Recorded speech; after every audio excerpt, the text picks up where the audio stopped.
اتنے ساری زندگی لوگوں کو تبلیغ کرنے والے، ہماری آپ کی کامیابی نبی پاک کے رستوں کے چلنے میں ہے۔ ساری زندگی یہ جگہ جگہ لوگوں کو پڑھانے والے، تمہاری اور ہماری کامیابی نبی پاک کے راستے پر چلنے میں ہے۔ ان کا اپنا بیٹا انتقال کرتا ہے تو پھر کل خانی بھی ہوتی، پھر ختم شریف بھی ہوتا ہے، پھر تیجا بھی ہوتا ہے۔ یہ ہے نبی پاک کا طریقہ۔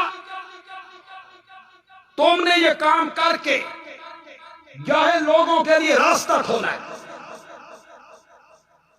کل جاہل لوگ کہیں گے یہ کام اگر غلط ہوتا تو فلاں مولانا جن کی ساری زندگی تبلیغ میں گزر گئی، یہ کام وہ کیوں کرتے؟ یہ کام انہوں نے کیا ہے، لہذا یہ کام صحیح ہوگا۔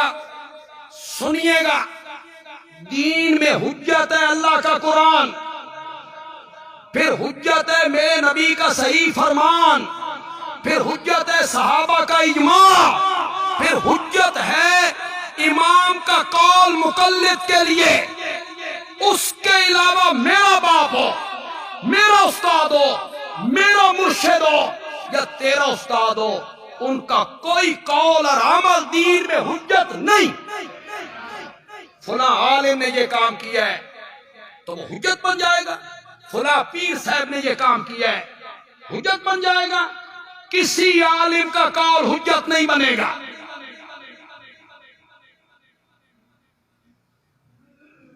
اور اعلان بھی خود کرتے ہیں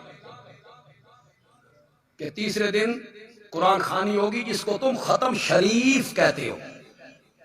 جس دن نال شریف لگ جائے نا، سمجھو کم خطرناک۔ ختم شریف ہوگا تیسرے دن، ختم شریف ہوگا۔ صحابہ انتقال کرتے تھے، میرے نبی کی 3 بیٹیاں انتقال کر گئیں، میرے نبی کا بیٹا ابراہیم انتقال کر گیا، صحابہ شہید ہوتے تھے۔ ہے دنیا کے کسی بندے کے پاس ثبوت؟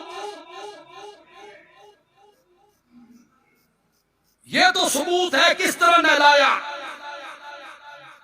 کس طرح کفنایا، کس طرح چارپائی پہ رکھا، کس طرح قبرستان لے کے گئے، قبر کے کس طرف آ کے میت کو داخل کیا، داخل کرتے ہوئے کیا کہا، پڑیاں کس طرح رکھی، مٹی کس طرح ڈالی، پانی کس طرح چھڑکا، پھر اس پر کیا پڑا، پھر کیسے واپس آئے، ساری چیزیں آپ کو ملیں گی۔